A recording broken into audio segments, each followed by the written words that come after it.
नमस्कार, स्वागत है आपका हमारे YouTube चैनल शास्त्रीय संगीत विद संजना में। आज हम जिस विषय पर बात करेंगे वह है थाट और राग में अंतर।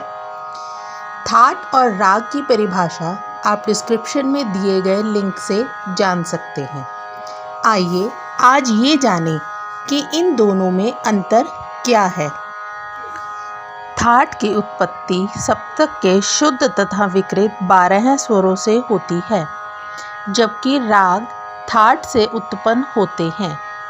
इसीलिए थाट को जनक या पिता कहा जाता है और राग जन्य कहलाते हैं। थाट सदैव संपूर्ण जाति का अर्थात सप्त स्वर युक्त होता है, यानी थाट में 7 स्वर लगते हैं, किंतु राग का संपूर्ण होना आवश्यक नहीं है। थाट गाया नहीं जाता, इसलिए उसमें रंजकता आवश्यक नहीं है, किंतु राग गाया जाता है, इसलिए उसमें रंजकता का होना बहुत आवश्यक है।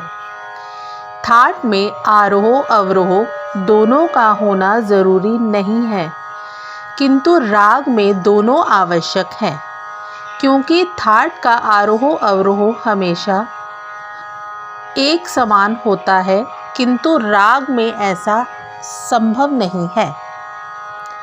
थाट में वादी संवादी गायन समय, पकड़, न्यास के स्वर आदि की आवश्यकता नहीं है, किंतु राग में ये आवश्यक है। इसका कारण यह है कि थाट गाया नहीं जाता और राग गाया जाता है। थाट में 7 स्वर क्रमानुसार होने चाहिए, किंतु राग में यह आवश्यक नहीं है। थाट में सा के बाद रे के बाद गा के बाद मा आना ही चाहिए, लेकिन रागों में ऐसा कोई संबंध नहीं है। उनमें कभी क्रमानुसार स्वर होते हैं तो कभी नहीं होते। थाटों का नामकरण उनसे उत्पन्न माने गए प्रसिद्ध रागों के आधार पर हुआ है, किंतु रागों का नामकरण स्वतंत्र रूप से हुआ है।